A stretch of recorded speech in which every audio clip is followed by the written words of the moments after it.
Okay, I belong to a company called Detikon, and we are part of Deutsche Telekom that usually, or was a blue chip for a long time. Times have changed, but as you know, it's a large company in my hometown, Germany. I apologize for my strong German accent, so I will try to speak slowly that you can hear me clearly.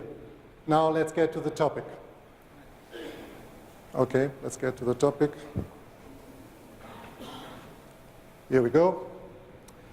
We have a little research department at Detikon that's based in San Francisco, US, and from there we derive a few of those mega trends that are highlighted on this particular slide. Why is this important for mobile government? The biggest change that you see right now, and that I think is a real critical component, we see is the separation of services and service delivery, technology, and the use of such services, governmental services and any other private services, in location and time.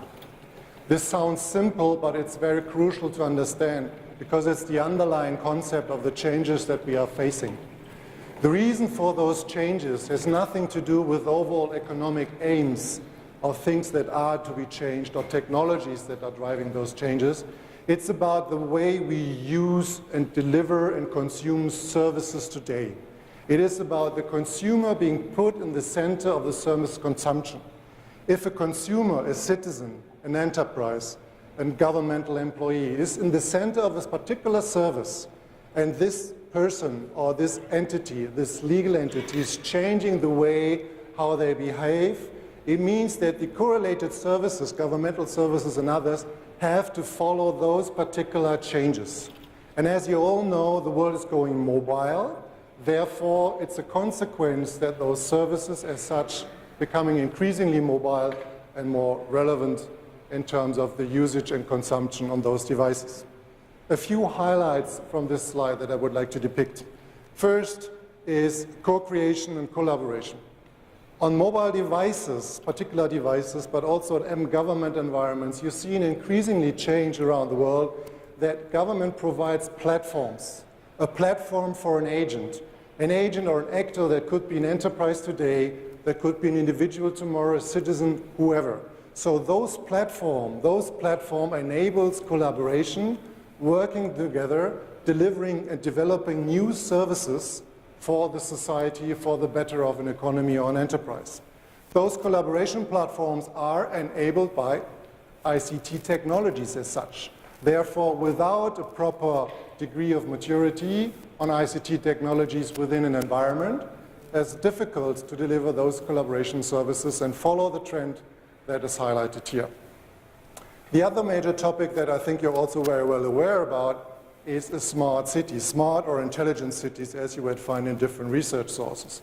A critical component here is to understand that what usually is done in those environments like traffic control system, waste pollution management, it really generates lots and lots of data. And as people are mobile, people are using those data for traffic route systems through the cities. They will use it for harbor management. They will use it for situation analysis that could be critical or non-critical. So it's all done on a mobile at the end of the day, a mobile device, or in a mobile environment. So there's a lot of data-driven environments as such, and it really means that how we're going to drive in the future mobile government has to consider many, not all of them, but many of those technologies that are highlighted and depicted here. Smart machines, the combination of diagnostic systems in-home for elderly people, for intense care, generates mobile data. Your intelligent home eventually generates mobile data. Specific services are offered by suppliers, specific services are offered by security, and so forth. So also these smart machines is a major trend that will definitely impact and drive more services, more technologies, more platforms in a mobile government environment. Robotic, very, very famous topic right now. Robotic in government. Okay, yes, we have robotic in arms and defense. We have robotic first attempts in Japan and other places around the world in healthcare. But overall, robotic will drive new information sources, new ways of behavior, delivering services such as very cost-efficient services, for example, in healthcare, the example I just mentioned, which also generates another way of driving government environments in the future. There's another thing like information agility. Information agility, it means at the end of the day, you have a huge data set analysis, data made available, and you can use data sources for your own analysis. And it means that we are expecting from the research point of this equation that these huge chunks of data are moved freely, kind of, through the networks.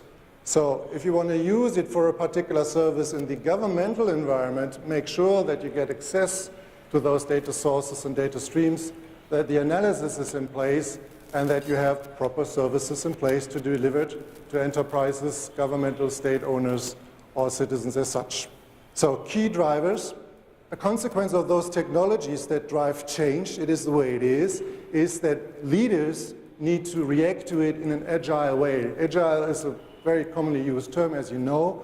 Agile in that sense really means that we have to somehow anticipate and foresee those changes to have our ability and capabilities in place to deal with the changes and the consequences of those changes. So have a roadmap and strategic analysis of the things that are developed somewhere around the world. Many changes do not inherit or invent in a specific lab environment. They may come from any place around the world. In particular in services, as I said, as services are not location bound, you can see competitive services for government environments being invented maybe in Korea, and other services could be a well-developed service that comes from your own country. So key point here, mega trends, they all will somehow influence and have a capacity requirement or a competency requirement on the mobile government component, which is depicted in the picture. The entry point was technologies is bigger than just mobiles. So now let's talk maybe for a second specifically about mobiles. Roughly 30% of these mobile numbers that is predicted here for the future by a company called eMarket Researchers says that's 5 billion, that is more than 70% roughly of world population. 30% of these people are already using smartphones. It is the fastest growing users as such, roughly 16% per annum. So over time, it will not be in any place, it will not be in any rural area, that's for sure, but over time, smartphones as such, and the intelligence that goes along with it, will be kind of the standard. So, as you know, the capabilities and competencies that go alongside with digital use of those smartphones also offer huge opportunities for government, because government at the end is an expression of a governmental or an e-government strategy. And it allows for education purpose and many other things to be used. So point here is, we recommend to look at roadmaps. As my specialty is in the public services environment, our planning cycles usually are a bit longer than in the private industry, right? So apologies that we have used 2032 here as an end day. This is right after my retirement, so looking forward to if any of my promises will be true and any of the research that we have been putting forward here. But point is, if you move from left to right, certainly a few of those things you have already, or you see them, or you have had projects there, right? So the first attempts for government was to give convenience to users, give them access at the first point. Then you had a lot of discussions eventually internally in your own organization. Okay, I have so many processes, how many of them do I really need to digitalize? Do I use business process modeling? What kind of methodology do I use? Do I have a process repository? What kind of system is behind it? And so on and so forth. That's kind of step 2. This is where you see that efficient, frequently used of e-services readily available as such. Now, if you try to look a little further down the road, then you have already wonderful services, I think, in your country, like paying your road fine through the internet, right? And utility charges and things like that. So if you consider that many of the services that you today offer as to citizens and so forth will completely be electronic over time, that means that the process repository that is applicable for a particular government strategy has to grow. In large cities, usually you find, if you do an assessment of processes used, you find a number between 600 and 2,000. So you have a process more or less for everything. In large cities, you often have a process for dog taxes, right? You have certain processes for disease. You have epidemic disease and so forth. You have law requirement, decree requirements that you have to fulfill. You have a huge range of those processes that are in place, used, lived, supported by people, supported by technology, and so forth. Looking at this repository, it's very critical to understand which of these do I really need for efficiency reasons, for example. Do I really need to digitalize? In what form do I need to digitalize it? Because, as you know, with digitalization in a services context, I have a significant opportunity in my roadmap also to reallocate knowledge and competencies. Those competencies can move to remote or distant places. Competencies can be outsourced or put into shared service centers. This is not a common theme today in many public services entities around the world, but you see this gradually changing. It just takes time. That's the way it is. So that's why the roadmap to 2032, shown here at the end of the day, says there will be a point of time when electronic world and the real world will be connected with one another, and a way of how to enable it and to really make it happen is at the end of the day through government solutions or mobile government solutions.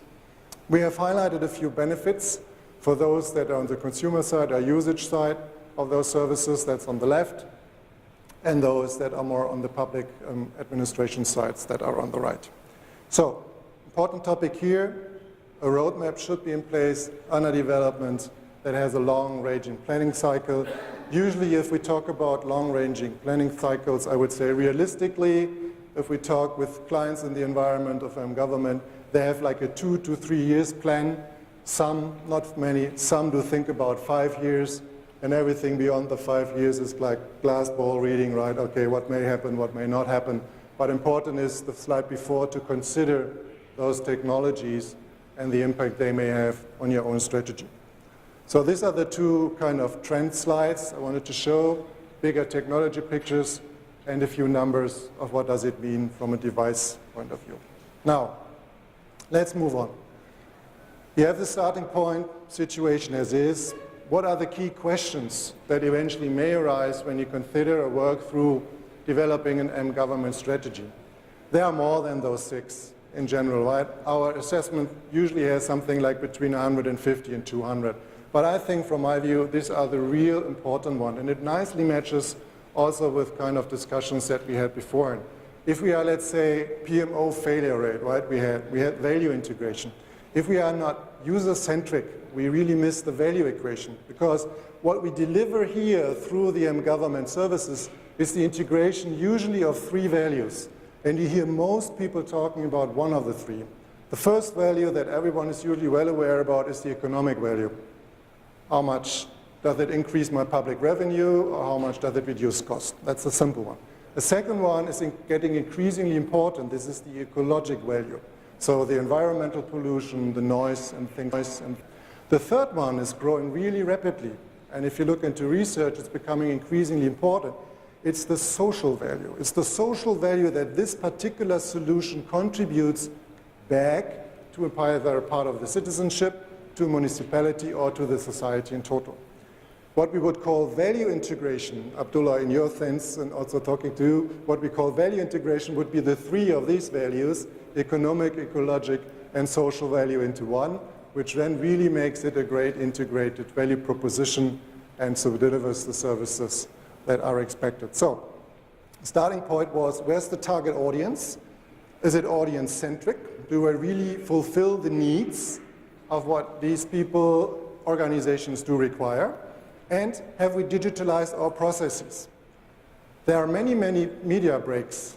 There are many, many media breaks in digitalizing processes, and that is often a key reason for inefficiency.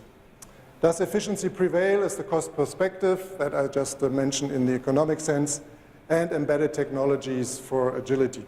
So, run an innovation services cycle, that is also a critical important one. Otherwise, if you don't treat it, there was a saying from Gartner, that's a company I have been with like 5 years, that said we also have to unlearn a few things, right? That's often very difficult. We are adding and adding and adding new services, new technologies, new functions and features, and often it's difficult to let go. But it's important to learn for the essentials, in particular for the audience, that we have to let go a few things. Okay, so let's see if we can move to the next. So, Target audience, kind of 6 questions. How can we structure? How do we get there? So recommendation would be start with a kind of stakeholder analysis. This is like talking to the right people that have a certain weight, of a certain importance in certain categories. But on the right-hand side of this slide, there's a framework. And maybe we can just spend a minute in looking at this framework. This framework is an e-government strategy framework. It has like 10 domains. So if you consider to go into the area of government, you offer your own services there, you may be a supplier or you may be a consumer in that space, consider that this government is an expression of your overall e-government strategy. And the e-government strategy that's highlighted here consists on those 10 domains. So it has a strategic component, but it also is about technologies that are delivered for signature. It is about ICT infrastructure. It's about security and other components like that. So you can do things independently, like introducing an e-government signature system, but the recommendation is you should put this in a frame. The framework is highlighted here, and that helps to really define an e-government strategy. Okay. From there, assessment, where we are in the context of a structure. That's also very helpful. We move over to the left, back into an e-government strategy and an expression of the same for the particular purpose that you'd like to serve. Now, practical examples, I promise a few of these. These are just 3 very simple things. Complaint management is in the US example. The other one in the middle is from South Korea, and the one on the right-hand side is from Estonia.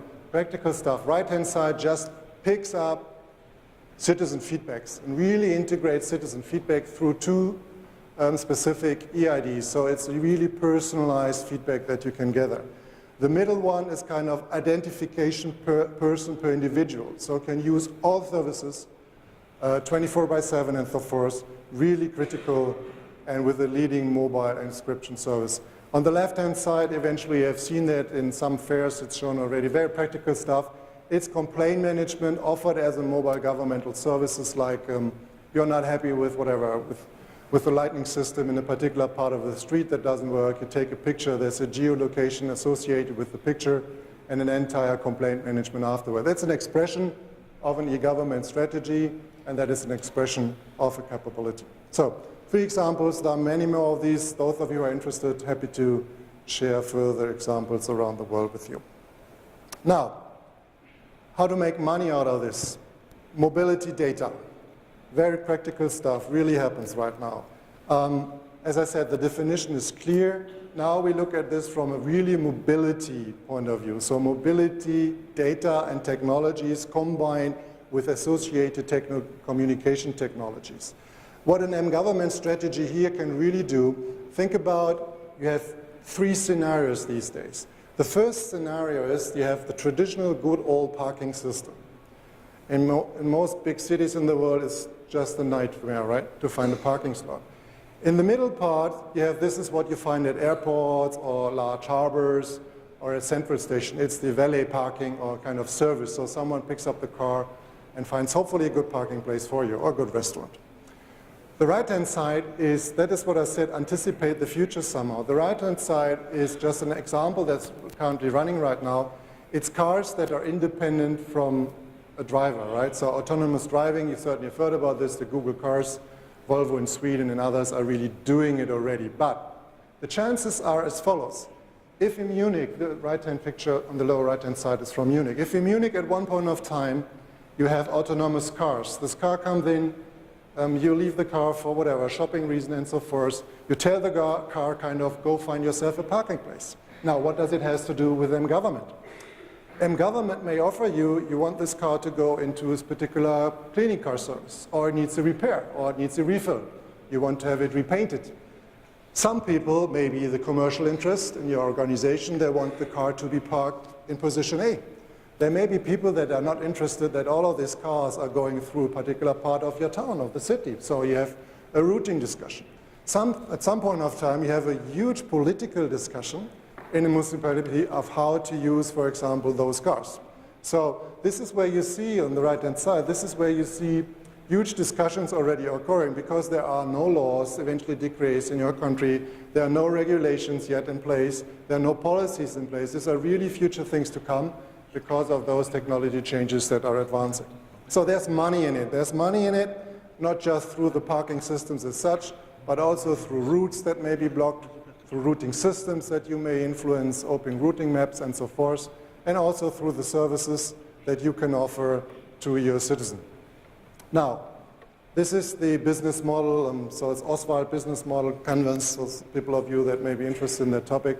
The message here is, if you want to make the money part of it, so kind of practical application, the equation is about the value integration that I just mentioned. That's on the lower slide of those, lower part of those slides. It is taking the travel from today into kind of tomorrow by anticipating what exactly you need for a government environment. There is a requirement. There's a requirement to find the associated partners. For example, the example I just showed for San Francisco. There is certainly new regulations that are required. There's technology implications for you. There may be skills and competencies that are needed. So the more you move to the right, the more complicated it gets. But what we see right now from, let's say, a practical point of view is that it's about value integration. These are the three last bullets in the middle and the left-hand side of this slide. It's about the three values that I mentioned, because if it just makes sense to you what I said, this example of independent cars going through a city, in the future you're going to have economic, ecologic, car routing system, pollution whatsoever, and social noise reductions and what have you, as an opportunity to be addressed with the future changes in this particular environment. So public revenue is possible, and citizens will have to pay for certain services in car or in mobile devices, and that all can be part of an agile or forward-looking mobile government strategy. So how to get there? 3 steps. Analysis. From analysis we drive into concepts, and from concepts we drive into roadmaps. That is basically a simple thing on how to get from A to B. The drivers we have just brought a few. Technology can be drivers, right? Every technology has an inhibitor. That's also mentioned on this slide. It may not work in a particular part of the region. There may be some registration. Thank you, I know 2 minutes. There may be some registration limits as well. And then you drive it from here into a concept over the time frame that I mentioned. And from there, give yourself, that would be the recommendation for government, give yourself a roadmap. It also means on the lower hand side here, this you need different sets of suppliers eventually to work with. You need a regular assessment of technologies. This is a kind of technology radar, and so forth. And if you do all of this, I think you are well set and well defined for having a successful government in place in the future. And with that, I would say I give you 1 minute back. Thank you very much for listening. If there are any questions, I'm happy to take them. Thank you. Thank you. Thank you very much, Mr. Thank you.